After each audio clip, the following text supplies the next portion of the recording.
Olá meus irmãos, olá meus amigos, muito obrigado mais uma vez por você receber a palavra de Deus dentro da sua casa. Nós agradecemos muito ao Senhor porque você tem aberto o seu coração, aberto a porta da sua casa e abençoado a sua família ouvindo a palavra do Senhor. Nós estamos falando sobre vidas que foram marcadas por Jesus. Se você está atento a todas as pessoas que nós estamos trazendo nesses estudos, você vai verificar uma singularidade. As pessoas que nós estamos trabalhando não são pessoas que foram a Jesus buscar um milagre. Não, são pessoas que tiveram um encontro com o Senhor e esse encontro ele acaba se transformando em um encontro de salvação, um encontro de abertura de olhos para uma realidade que até então eles não haviam enxergado. Não são pessoas que vão a Jesus procurando um milagre. Essas vidas, elas foram marcadas de uma maneira diferente, não só recebendo uma graça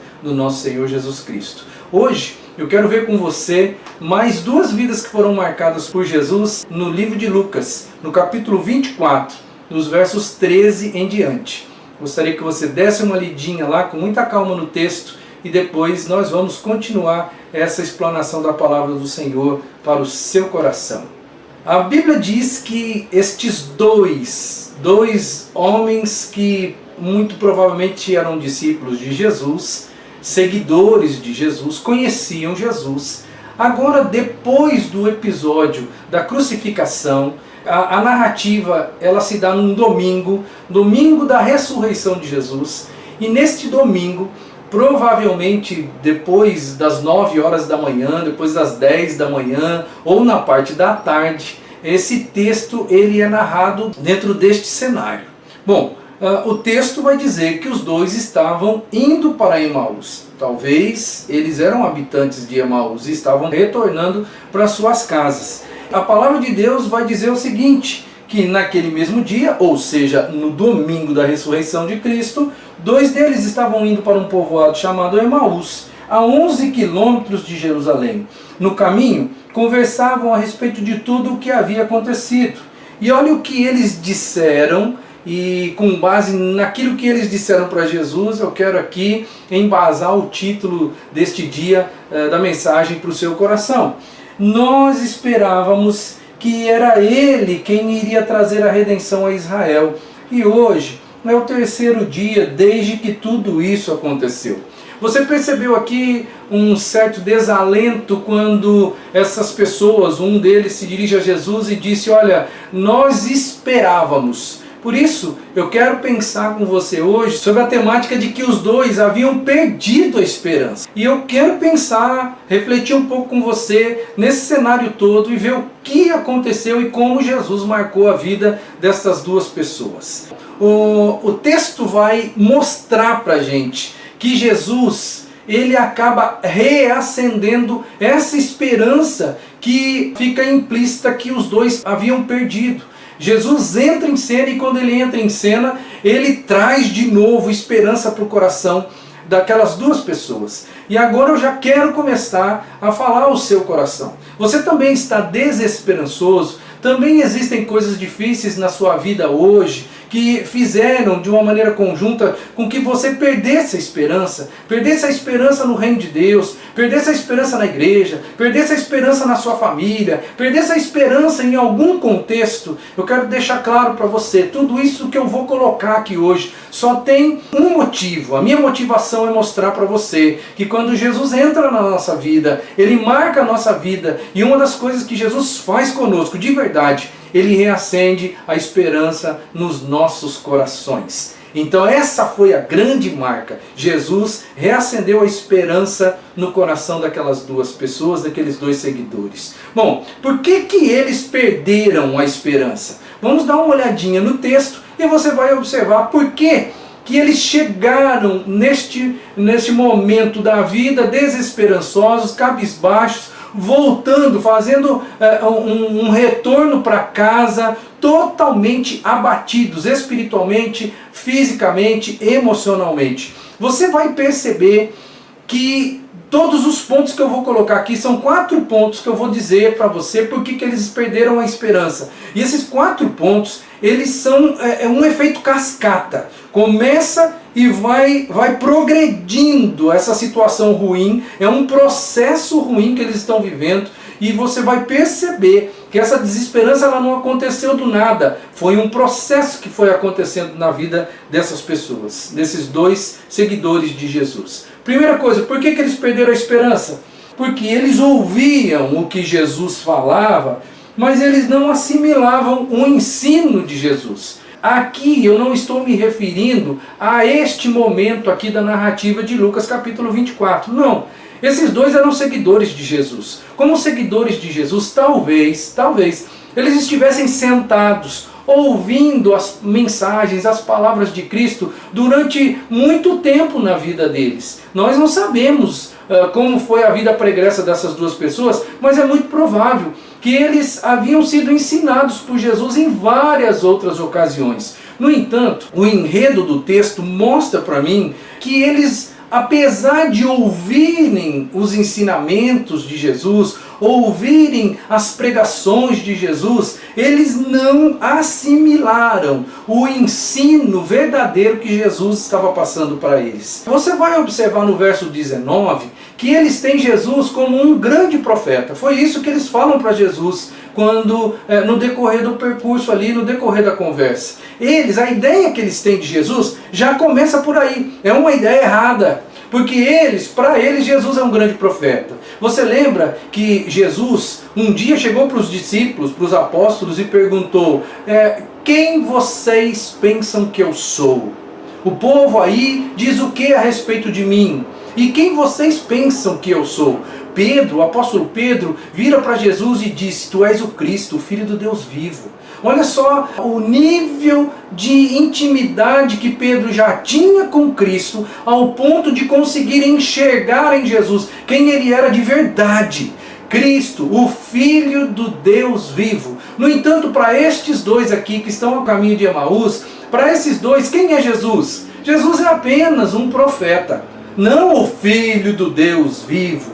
Em Lucas no capítulo 9, Jesus já deixou claro nos ensinamentos dele que era necessário que o Filho do Homem fosse entregue nas mãos dos sacerdotes, dos mestres da lei, e era necessário que ele sofresse, que ele padecesse, que ele fosse crucificado, mas que ele iria ressuscitar. Jesus já havia dito isso para os seus discípulos, Jesus já havia dito isso para os seus seguidores. No entanto, parece que essa turma ouvia Jesus falar, mas eles não assimilavam o ensino. Isso tem muito a ver com a gente hoje, porque tem muitas pessoas que ouvem falar de Jesus, eles vão à igreja, eles ouvem a mensagem, mas essa mensagem não é assimilada, não há mudança de vida, não há um crescimento. E essas pessoas, elas talvez não entendam, mas elas já estão em um processo que pode culminar em desânimo, em perca de fé, perca de esperança.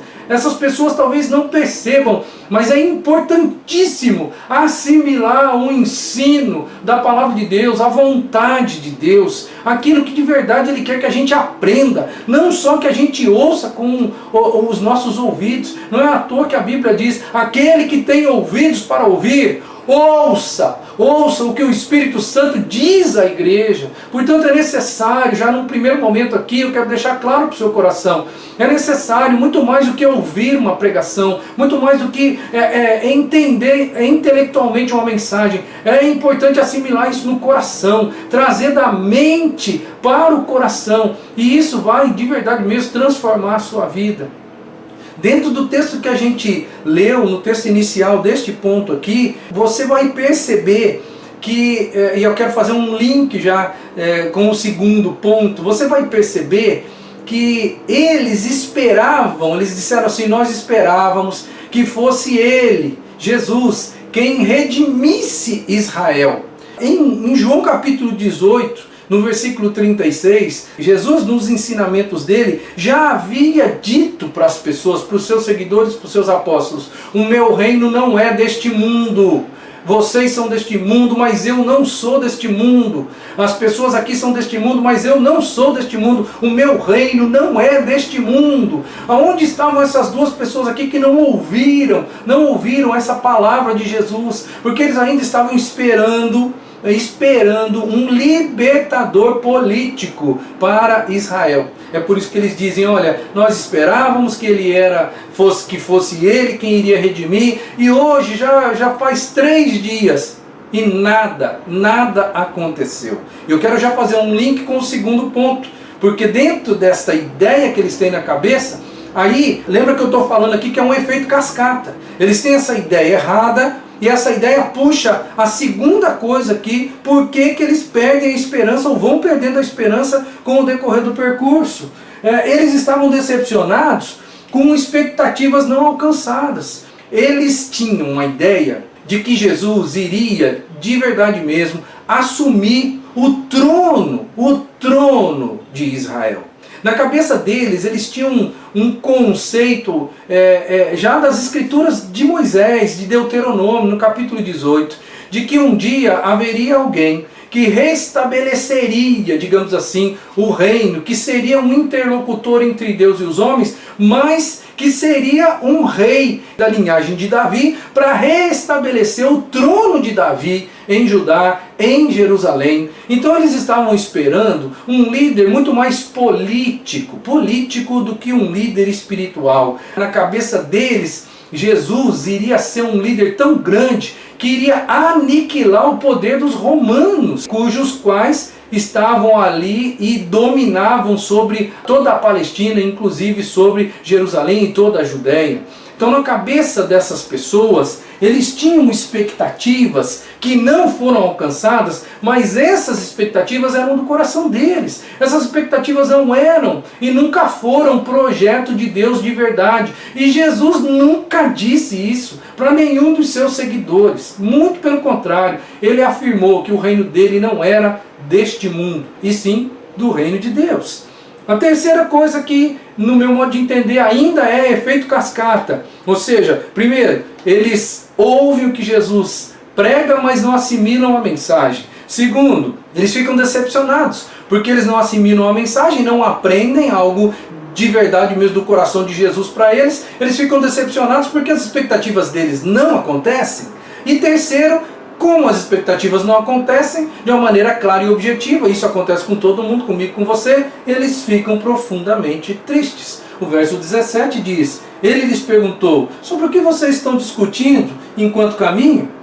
Eles pararam com os rostos entristecidos e contaram para Jesus o que estava acontecendo em Jerusalém naqueles dias. Mas o texto deixa claro para a gente que eles estão totalmente tristes, profundamente tristes.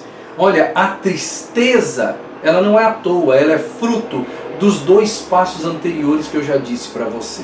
Quando as nossas expectativas não são atingidas, nós ficamos tristes. Talvez você é uma pessoa que hoje está desiludida com alguma coisa, está desiludida com a igreja, está desiludida com o evangelho, está desiludida com família, porque você tinha expectativas que na verdade não são expectativas corretas, biblicamente falando, não são expectativas de Deus na sua vida, e porque elas não acontecem, você também fica no mesmo estágio letárgico destes dois aqui, com uma tristeza profunda no coração.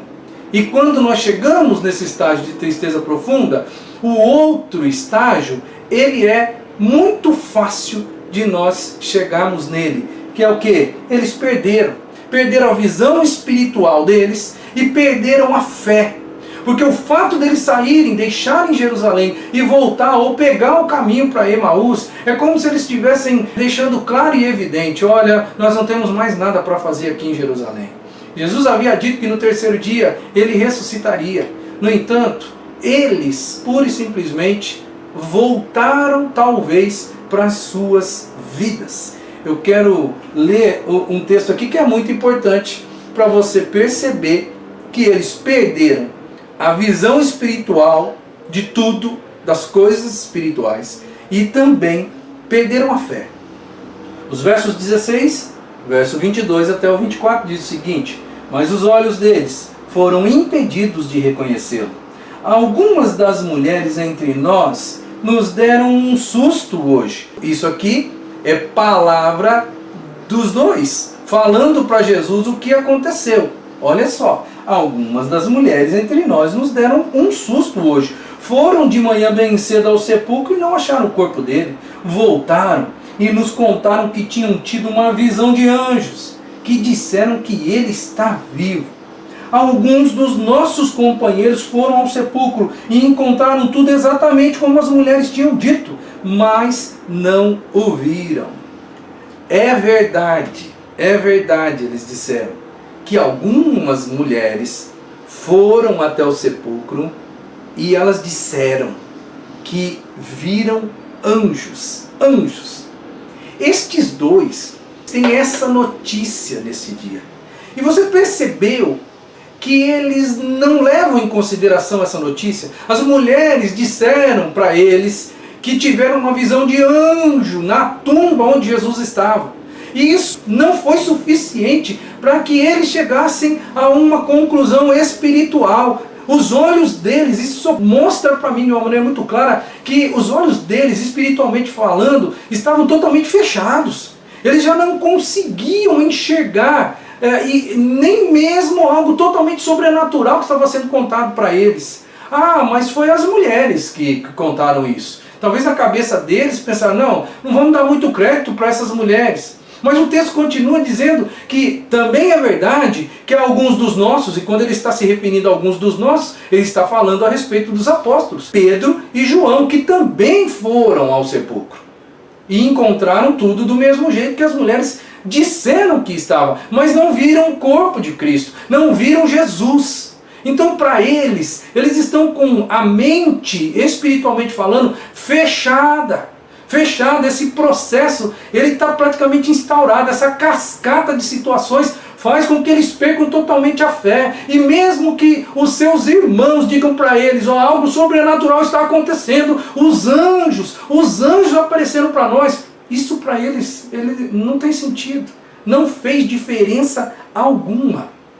Eu quero deixar claro para você, e parece que já está evidente aqui, que o problema mesmo está nos dois. O problema está nessas duas pessoas. Porque eles sim entraram neste processo. Eu vou repetir o processo. Ouviam o que Jesus pregava, mas não assimilavam o que Jesus pregava. Não aprendiam de fato. Eles estavam decepcionados porque eles tinham expectativas que na verdade nunca foram expectativas do reino de Deus, e muito menos de Jesus, mas eles tinham, e essas expectativas não aconteciam, certo? Aí eles ficaram tristes, se deixaram dominar pela tristeza, e depois, é claro, gente desse jeito vai perder a visão espiritual e vai perder a fé. Na verdade o problema estava com eles. Eles não entenderam, nunca entenderam o real projeto de Deus. Eles não entenderam e não conseguiam crer e aceitar a ressurreição. Porque o domingo era o dia que Jesus falou, o domingo era o terceiro dia, era o dia em que Jesus havia dito, no terceiro dia eu vou ressuscitar. Para eles isso estava fora de cogitação. Eles tinham conceitos errados, esses conceitos estavam pré-estabelecidos no fundo da alma deles. O problema estava com eles. Eles estavam sem a verdade. Eles não estavam iluminados pela verdade. E aí está aqui o processo instaurado. Gente sem esperança. Talvez você esteja sem esperança. Por causa de muitas coisas que estão acontecendo, você perdeu a esperança. Verifique aí se talvez não está acontecendo. Esses 4 erros que aconteceu na vida deles, talvez não esteja acontecendo na sua vida também. Como que Jesus consertou essa situação? A glória deste texto é que Jesus entra em cena. A glória desse texto é que, em primeiro lugar, Jesus, ele foi até eles. O verso 15 vai dizer que enquanto conversavam e discutiam, o próprio Jesus se aproximou e começou a caminhar com eles. Eu entendo que isso aqui é pura misericórdia. Pura misericórdia, porque você já percebeu comigo que os dois estão desfocados. Você já percebeu comigo que eles têm um monte de defeitos. um monte de defeitos espiritualmente falando. Você já percebeu comigo que eles não entendiam e não assimilaram o que Jesus tinha ensinado até então. Mas por pura misericórdia, Jesus vai em busca dessas duas ovelhas. Ele vai até eles e começa a caminhar ao lado deles. Eles não o conhecem num primeiro momento, mas é interessante que Jesus, ele sabe que eles precisam dele e Jesus vai por misericórdia. E eu vou deixar uma coisa clara para você aqui, que isso tem tudo a ver com os nossos dias. É Jesus que tem que buscar algumas pessoas que estão de verdade mesmo, sem visão espiritual, que estão apáticas, que estão tristes, profundamente tristes, pessoas que perderam a fé. Só Jesus é que busca essas pessoas. E quando eu digo só Jesus, é porque as pessoas que estão nesse processo, elas esperam que outras pessoas as ajudem. Mas eu quero deixar claro para você que isso não acontece quando outras pessoas tentam ajudar a gente. Sabe por quê? O texto mostra isso. Os dois ali, eles já tinham da parte das mulheres que foram até o sepulcro. As mulheres já haviam dito: olha, nós vimos anjos, o corpo do Senhor não está lá. Então se o corpo do Senhor não está lá, o que ele falou que ia acontecer? Certo? As mulheres deram um testemunho. O testemunho das mulheres foi suficiente? Não. As mulheres eram como se fossem os irmãos em Cristo, era como se fosse a igreja deles, dos dois ali, do caminho de Emaús. Mas os irmãos em Cristo, o testemunho dos irmãos em Cristo, a voz dos irmãos em Cristo, as experiências dos irmãos em Cristo, não fizeram de diferença nenhuma na vida daqueles dois, porque eles não ouviram os irmãos da igreja. Mas aí eles vão ouvir os líderes, mas Pedro e João, principalmente Pedro, foi um grande homem de Deus e foi um líder, certamente entre os apóstolos. Pedro, os dois ali tinham a ideia clara de que Pedro e João tinham ido ao sepulcro, tinham também experimentado a graça de não encontrar mais o corpo de Jesus.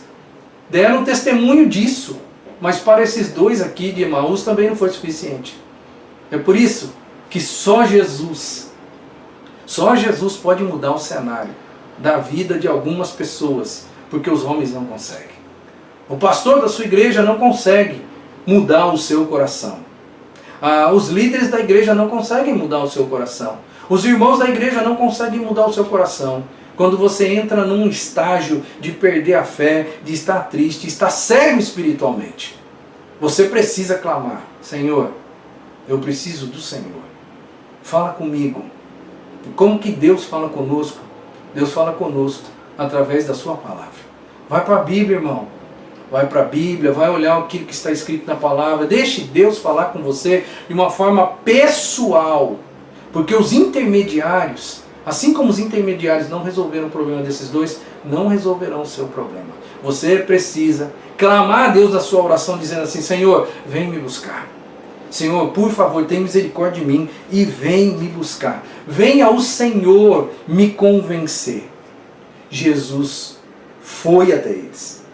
Jesus ouviu os dois. Você prestou atenção na leitura? Jesus ouviu os dois. Só que a primeira coisa que Jesus falou é bem interessante, é até doída, porque Jesus chamou eles de ignorantes. Ignorantes.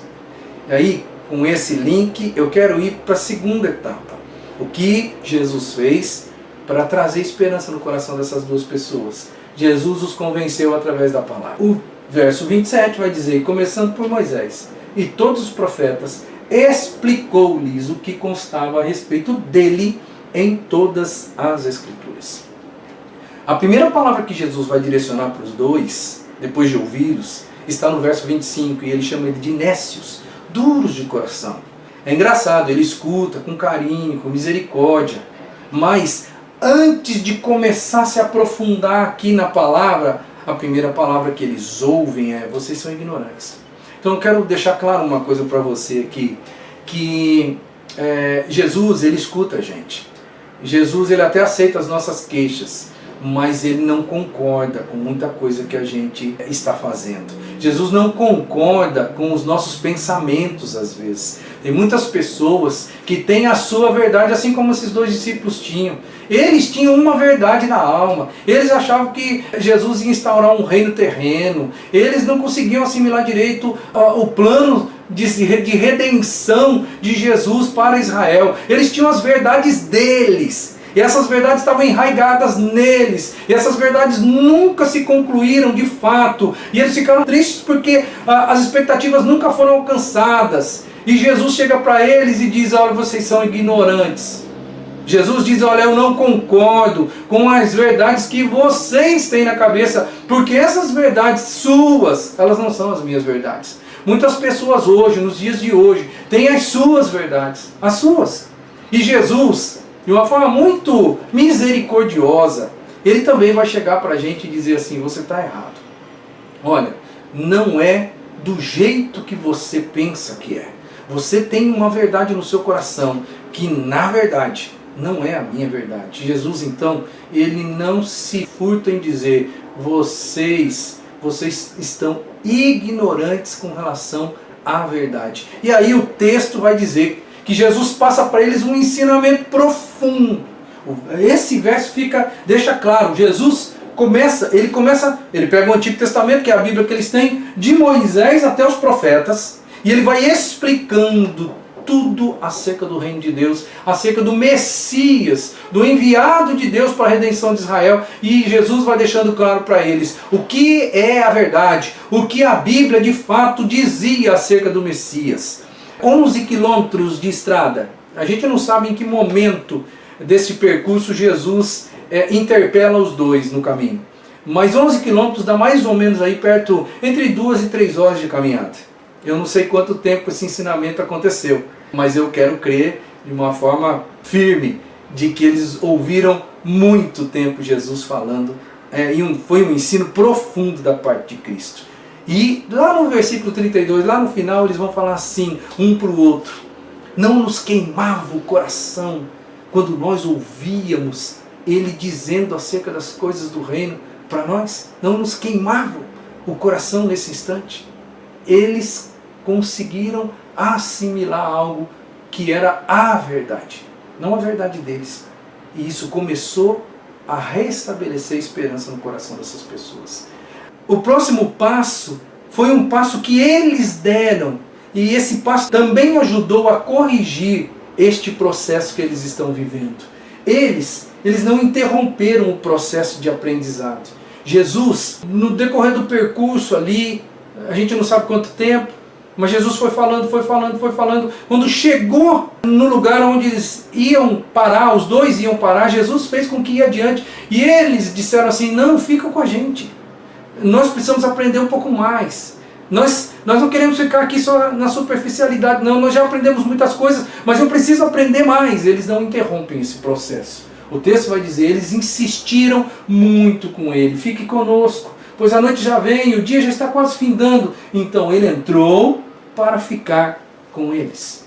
É importante aprender sempre mais e mais a verdade do reino de Deus. E a última coisa que foi feita, Jesus acabou reacendendo a esperança no coração dessas duas pessoas, e os olhos deles, os olhos espirituais, voltaram a se abrir.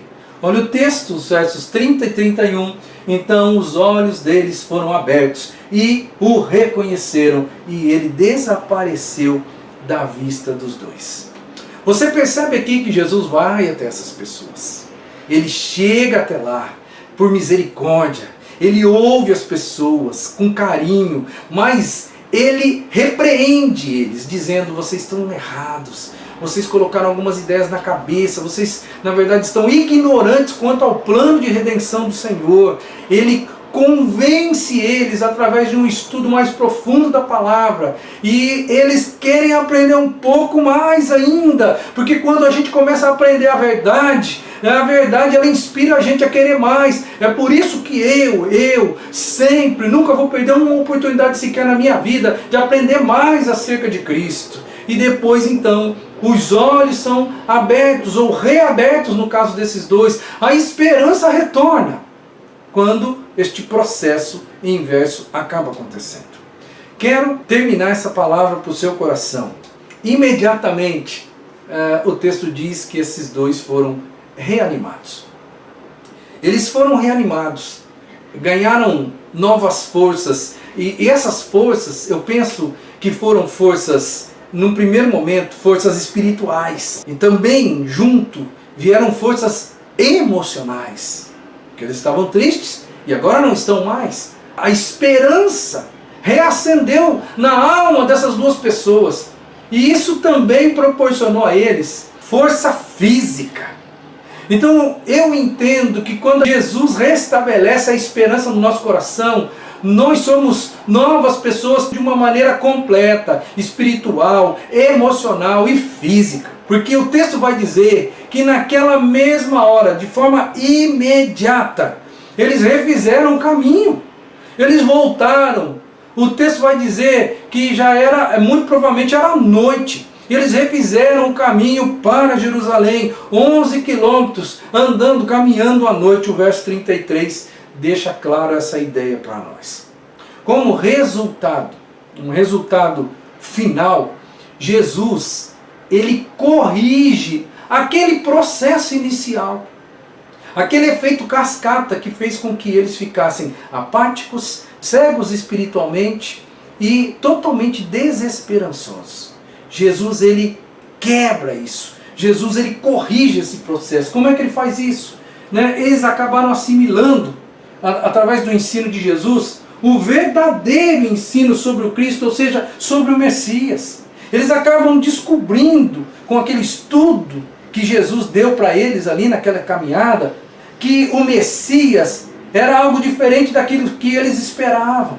Eles realinharam as suas expectativas. Porque se as expectativas estavam frustradas, era porque as expectativas deles eram erradas. Agora eles realinham as expectativas. E aí a alegria volta. Eles voltaram a ter alegria, recuperaram a visão espiritual e, consequentemente, recuperaram a fé. Meu querido, minha querida, talvez você também esteja num processo que culminou ou está por vir ainda um momento de total desesperança, um momento de tristeza, um momento de amargura, um momento de gelo de alma, onde talvez você perca as suas esperanças, você perca a esperança na igreja, você perca a esperança na sua família, você perca a esperança nos seus projetos de vida. Tem tantas pessoas desesperançosas por aí, andando por aí, vivendo, vegetando. Eu quero dizer para você que Jesus pode restaurar a alegria, Jesus pode restaurar a fé, Jesus pode fazer por você muito mais do que você pensa. Jesus pode abrir os seus olhos espiritualmente falando. Jesus pode ensinar você a verdade sobre a vida. A verdade sobre a vida. Eu tenho convicção no meu coração que se você quiser ter um encontro com Jesus, a sua vida também vai ser marcada por Ele. Portanto, o desejo do meu coração é que você dobre os seus joelhos e peça também para Jesus: Senhor, venha me buscar. Faça o que o Senhor fez com aqueles dois que iam caminhando desesperançosos. Vem me buscar, Senhor. Vem me buscar e me ensina. Me traz de novo a alegria de viver. Jesus pode fazer isso por você, pela sua casa, pela sua família.